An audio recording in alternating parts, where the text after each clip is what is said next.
close then, a few suggestions for discussion, because I understand that's what you wanted for the workshops today. The socialisation of risk is a colossal problem. Now, right now it feels like it's a colossal good, but it causes difficulty in the long run. If I get Fred Goodwin's job, and I know that no matter how fast I drive, and how fast I take the financial bends in front of me, the next Alistair Darling will be there to bail me out. What kind of behaviour does that encourage? We've sung about the poor, you had it up earlier on today, but what about the prosperous? What message do you send to those who have the assets? Do you send a message you'll always get bailed out, no matter what risk you take? Is that a good thing? Is that what we want? This question of moral hazard in a society, are we allowed to fail?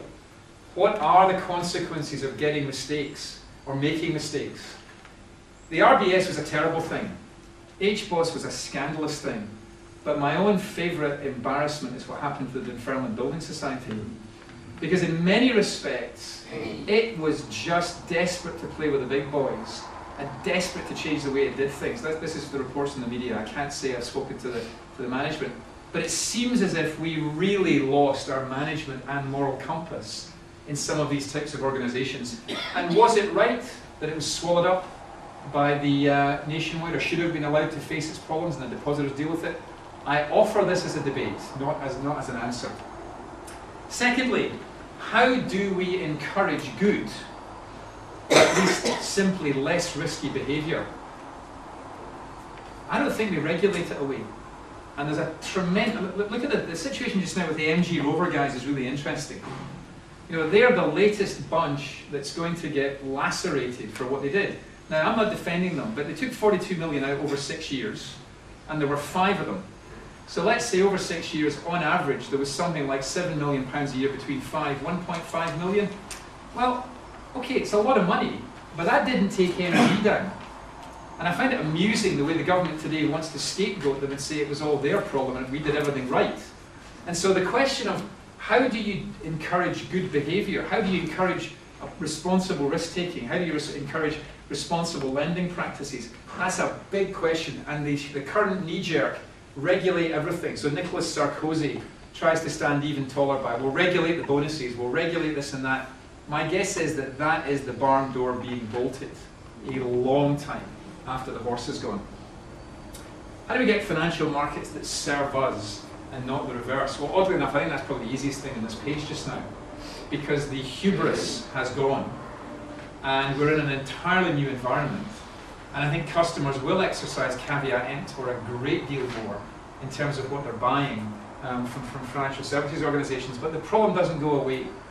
And I think in particular for an organisation, the Established Church in Scotland, to have an opinion to the aspirant Scottish Parliament that would love some financial regulation talent. Am I on camera? Am I allowed to snigger? I'm sniggering. The realisation that this is a deeply serious question as to how we get financial markets and demarketised financial services that will serve us, I think, is a very apt one. And the final one, I just thought it was a clever way to put it, and I have no idea what the answer is. To whom is credit due? Who should be allowed to receive your savings?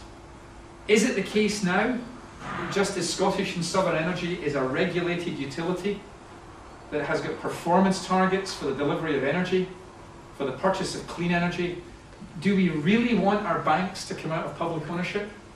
Would it be better that the mortgage market, that the credit card market, that the overdraft market, if we're going to acknowledge that if they make huge losses again, we'll just have to pay for it, well, why ever let them go private again?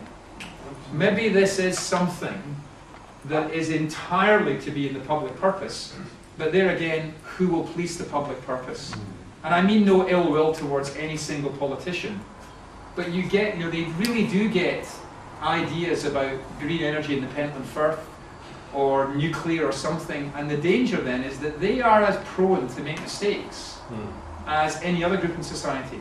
So this is a deeply serious question as to how we decide who should get access to credit and what trading. I find it very amusing when the parliamentary semicircle was speaking to Hornby and Stevenson and McKillop and Goodwin, and some portentous figure said, "And what are your banking qualifications?" Well, I mean, it was a stupid question, because I could give you a list of banks that had people with banking qualifications who did it even worse than RBS. But this notion that am I qualified to do it, in the end it is a matter of judgment and prudence and trust, and deeply problematic.